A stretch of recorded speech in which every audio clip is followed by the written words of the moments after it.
네, 뒷바닥 상장 신경망 발표를 맡은 주성욱입니다. 목차는 계정 정리 활성화 함수, 신경망 순전파, 엠리스트 리뷰 순으로 구성을 했고요. 우선 계정 정리부터 설명을 하겠습니다. 저희가 살짝 헷갈리거나 오해할 만한 부분을 오늘 구성해서 넣었거든요. 일단 제일 먼저 인공지능 머신러닝 딥러닝에 대해서 보겠습니다. 한 번쯤은 보셨을 만한 그림인데 인공지능에 기계학습이 포함되고 기계학습에 심층학습이 포함되는 그런 구조를 나타내는 그림입니다. 하나씩 정의를 살펴보면 인간의 지적 능력을 컴퓨터로 구현하는 CS 분야를 인공지능이라고 하고요. 구현하고자 하는 인간의 지적 능력은 크게 학습 능력, 지각 능력, 추론 능력이 있습니다. 다음으로 머신러닝은 인공지능의 지적 능력 구현을 위해서 학습하는 방법을 연구하는 분야입니다. 그럼 인공지능을 학습해서 뭘 할 거냐? 문제를 풉니다. 머신러닝의 대표적인 문제는 예측이 있는데 예측은 크게 회귀와 분류로 나뉩니다. 회귀는 값을 예측하는 연속형 데이터를 예측하는 문제로 내일의 주가 혹은 내년에 커피값이 얼마가 될지 정도의 이해가 있겠네요. 그리고 분류의 문제는 범주를 예측하고 이상한 데이터를 예측하는 문제입니다. 수능에서 어떤 과목을 몇 점 받았을 때 어느 대학에 진학할지 예측하는 한 문제 정도가 되겠습니다. 딥러닝은 머신러닝의 한 분야로서 인공지능을 학습할 때 인공신경망을 사용해서 학습하는 방법을 연구하는 분야입니다. 다음으로는 저희가 예전에 많이 나왔던 명칭에 대한 문제인데 인공신경망은 예전에 인공신경 회로망이라고 불렸고 현재는 ANN, NN 신경망 등으로 불립니다. 지금은 다 같은 의미로 통용이 되고요. 인공신경망의 정의는 인간의 생물학적 시스템을 모방해서 문제를 해결하는 분야이자 기법입니다. 하나의 대범주적인 개념이고요. 저희가 지난주에 배웠던 뉴런을 모방한 시스템도 이에 포함됩니다. 퍼셉트론이죠. 퍼셉트론은 인간의 뉴런 시스템을 모방한 ANN 기법 중 하나라고 볼 수 있습니다. 특징으로는 다수의 신호를 입력받아서 하나의 신호를 출력하는 특징이 있고요. XOR 논리회로를 구현할 수 없다는 점이 단점으로 꼽혔습니다. 이를 해소하고자 MLP, 다층 퍼셉트론이 등장했는데 다층 퍼셉트론은 퍼셉트론의 은위층을 쌓은 것을 의미합니다. 그렇기 때문에 사용 연산의 한계를 극복했다는 점이 특징이고 이때 MLP에서 은위층이 2개 이상이면 DMLP, 심층 퍼셉트론이라고 합니다. 저희가 현재 사용되는 DNN은 DMLP의 구조를 사용한다고 합니다.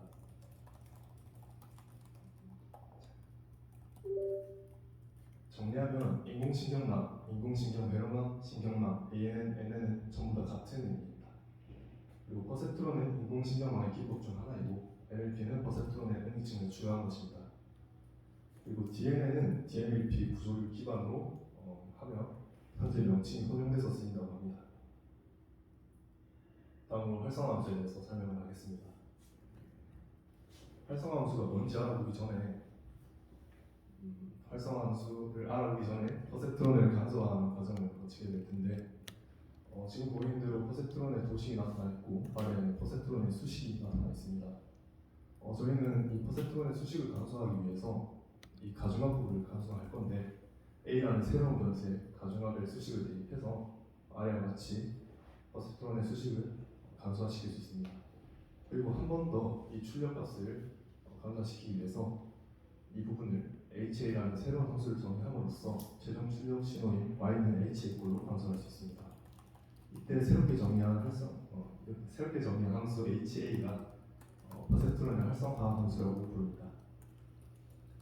전반적인 흐름을 보면 입력과 가중치를 곱해서 합한 가중합을 도출하고 이를 활성화 함수에 입력함으로써 최종 출력 신호를 도출하게 되는데 이때 활성화 함수의 역할은 가중합을 통해 뉴런의 활성화를 조절하는 역할을 수행합니다. 그 외에 또 활성화 함수를 왜 쓰냐라는 부분에 대해서 한번 살펴볼 텐데 그러기 위해서 활성화 함수가 없는 다층 퍼셉트론을 한번 살펴보겠습니다. 입력 데이터 x가 주어져 있을 때 다음 층으로 출력된 신호 hx를 구하게 되면 활성화 함수가 없기 때문에 hx는 wx 플러스 b의 형태를 가지게 됩니다. 가중합의 형태인 것이죠. 이 형태는 선형 함수의 시퀀스를 가지고 있는데 마찬가지로 hx를 한 번 더 도출하게 되면 w 제곱 x 플러스 wb 플러스 b의 형태가 도출이 되는데 W 제곱을 W 프라임으로 나머지를 B 프라임으로 변환을 하면 HX와 마찬가지로 선형함수의 시퀀스를 띠게 됩니다. 이는 결론적으로 선형 연산의 중첩이 선형의 형태를 띈다는 것을 의미하며 이렇게 될 경우 un이층을 추가하는 의미가 퇴색됩니다. 그 이유는 HX를 처음부터 W 프라임과 B 프라임을 사용해서 구성을 하면 HX의 un이층을 추가한 것과 같은 형태가 되기 때문이죠.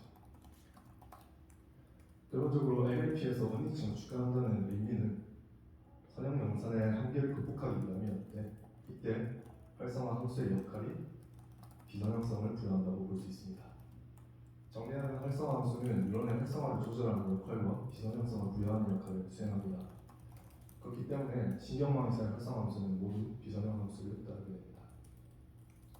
그럼 활성화 함수는 비선형 함수이면 다 되느냐?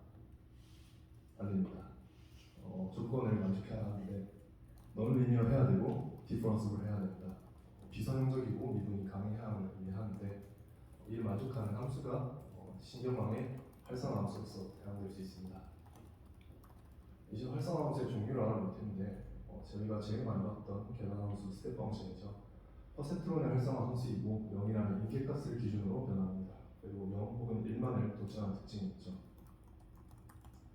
다음으로는 싱어리드 펑션입니다. 신경망의 활성화 함수로서 사용되었었고 매끄러운 함수의 특징을 가집니다.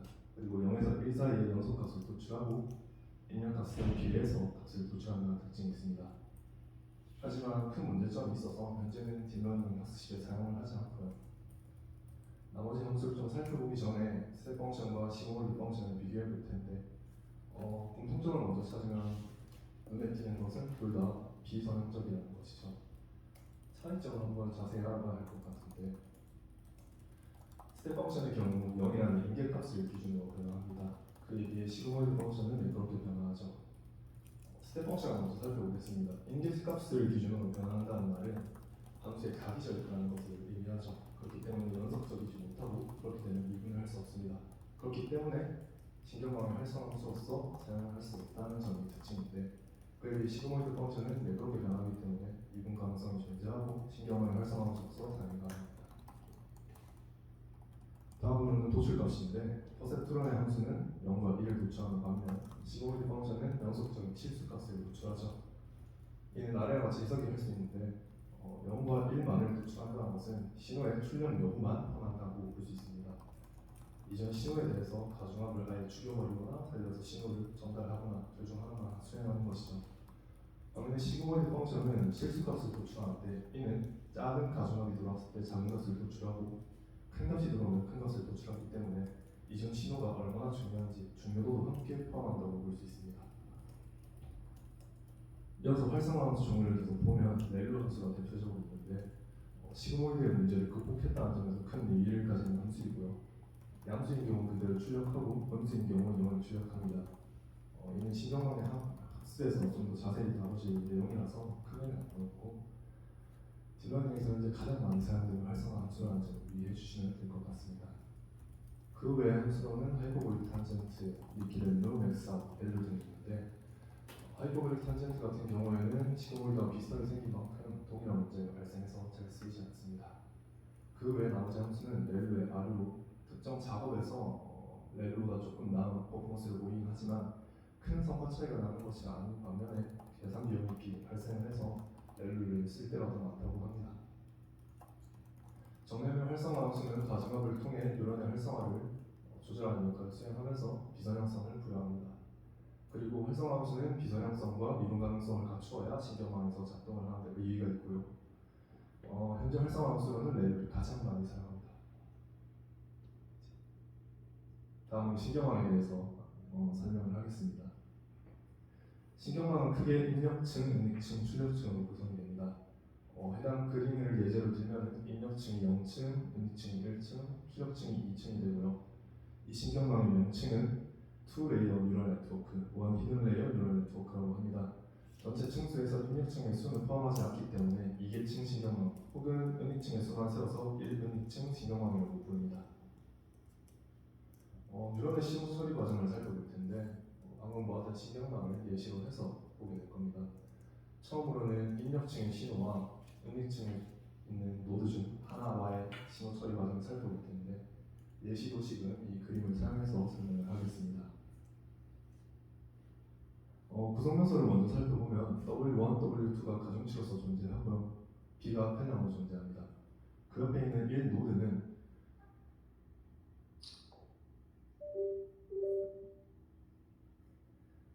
편향을 매개변수화하였을 때 입력 신호로서 사용하기 위해 추가한 노드입니다.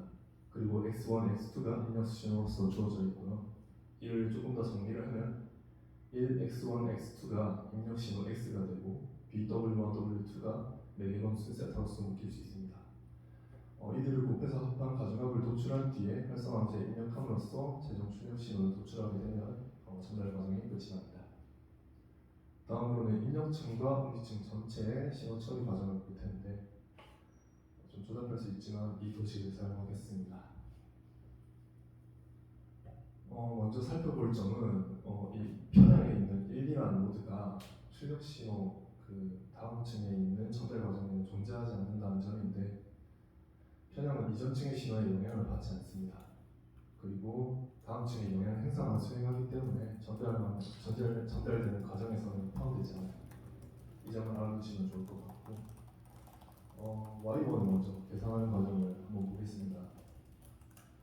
가중합을 구해서 H라는 활성화함수에 넣으면 Y1이 도출이 되죠.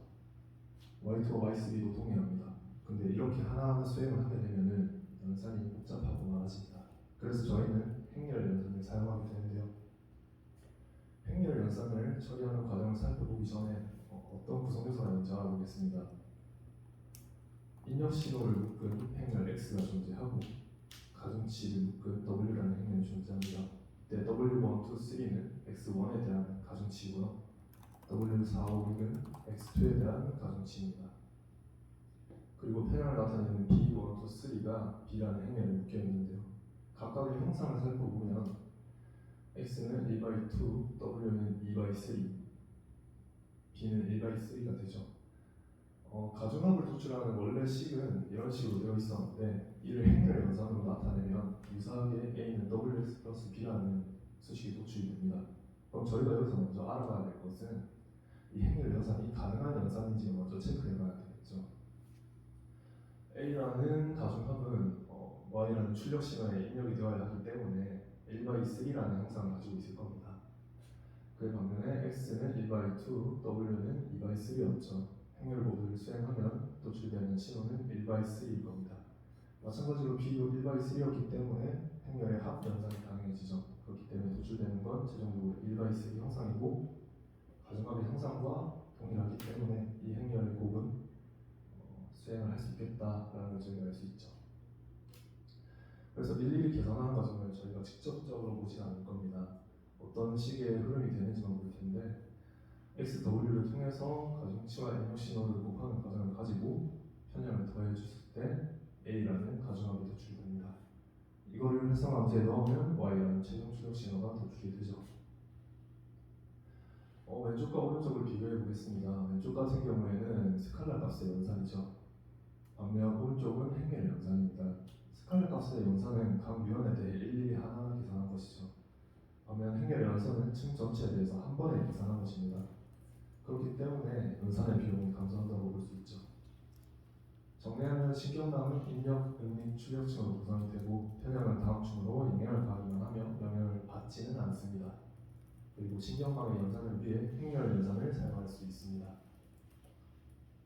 이어서 순정파 과정을 설명하겠습니다.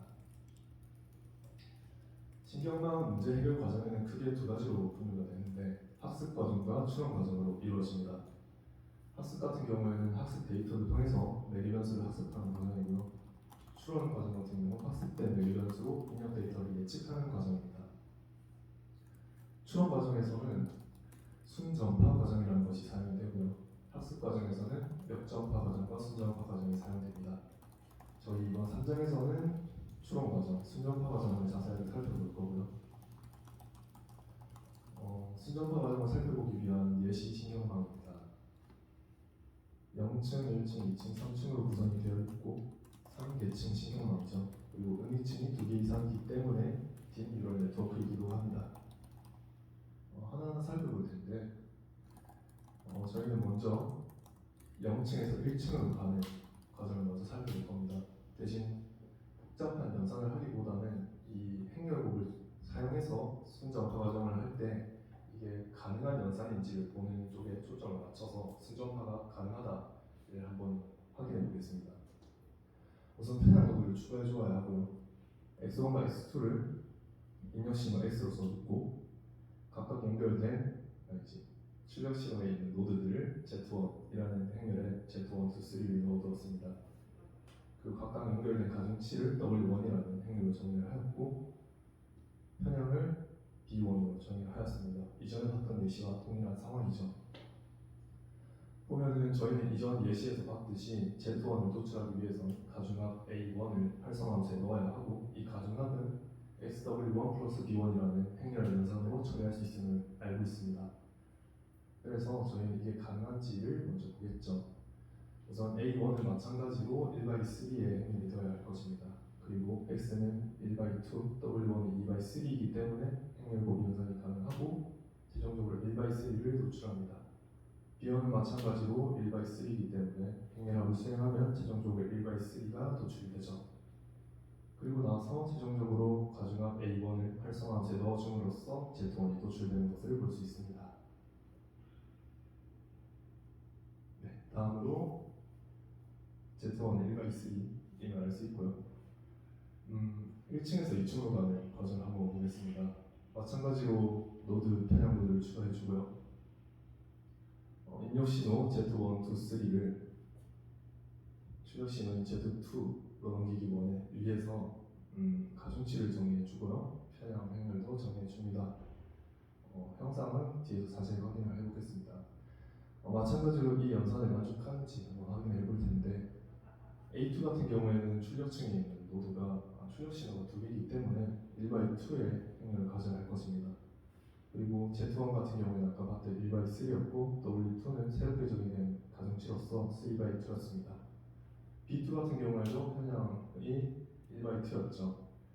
Z1과 W2는 행렬곡 연산이 가능함을 알 수 있고 1/2를 도출합니다.